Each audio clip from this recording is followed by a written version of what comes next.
Next to Mr. Brock for 5 minutes. Go ahead, sir. Thank you, Chair, and thank you to the witnesses for your attendance today. Kenny Chu, former Conservative member of Stevenson Richmond East, testified twice at committee. I believe they were both the Ethics Committee. First time he appeared, March 31st, 2023, he didn't provide any specifics other than to make a very bold statement saying that foreign meddling, particularly from Beijing, China, played a role in his defeat. The Liberal candidate, MP Parm Bains, who won the election, was spoken to by the press afterwards. He was asked whether or not foreign interference played a role in his election.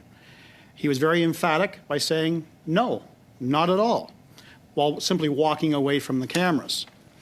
Again, Mr. Chu did not provide any specifics in relation to Mr. Bains. He did, however, do that on April the 30th, 2024.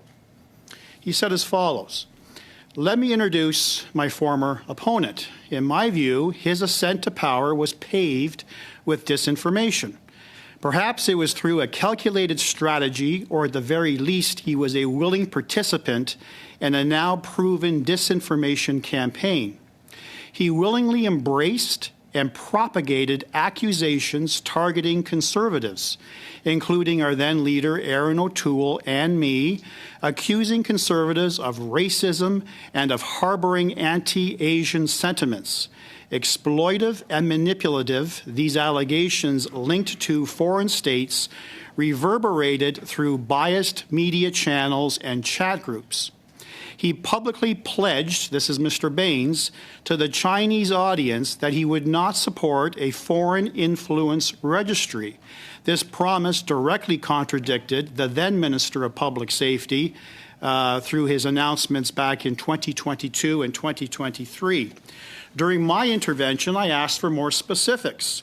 He said, from what I gathered, Mr. Bains propagated and elevated and amplified this misinformation by attending radio interviews and community events where he publicly announced that he wasn't going to support what he called this anti-Asian foreign interference registry. There was zero clarification as to what exactly Bill C-282, which I had proposed, would have done. There was no mention of any country whatsoever. The fact is that it was to inject transparency into political lobbying activities, but the subtleties and intricacies were not clarified during those opportunities. By doing that, and by not helping me to clarify my character, he perpetrated and continued the assassination attempts." Very specific language. Was that relayed to CSIS?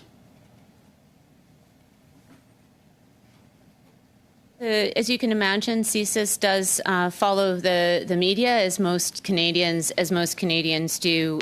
For the specific question that you're asking about, the unclassified summaries of these incidents that was released by us as part of the PI-FI Commission does speak to this, and I think I would also stress that the panel of 5 for both federal elections did make a determination that the detection of foreign interference did not threaten Canada's ability to have a free and fair election that warranted public communication. I'm not challenging that. I'm simply asking, did he share those specifics of what I read out to you?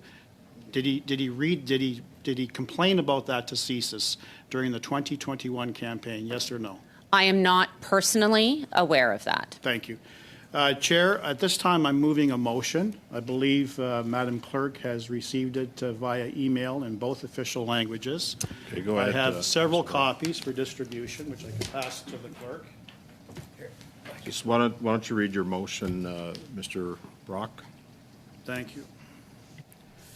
The motion reads that as part of the study agreed to by members of the committee, or agreed to by the committee on February 13th, 2024, the study be extended to examine the actions of the MP of Stevenson, Richmond East during the 2021 election. Okay. Just for clarity, how many meetings are you looking to do here, Mr. Brock, that might I help the would say committee probably minutes? 1 to 2 meetings would suffice. Okay. So he's reasonable. I'm going to, the motion is in order, it's in relation to the study. I'm going to, have you distributed that, Madam Clerk, to? So, okay, I'm going to go back to you, Mr. Brock, but I'm going to suspend for a minute so that, and Mr. Kirk, I see your hand. I'm going to suspend for a minute so that members of the committee can have this motion. I'm going to ask our witnesses if they can just stay where they are. Perhaps we can dispose of this quickly, but just, I'm going to suspend for a minute to give, okay, I've got you after Mr. Kirk. Thank you.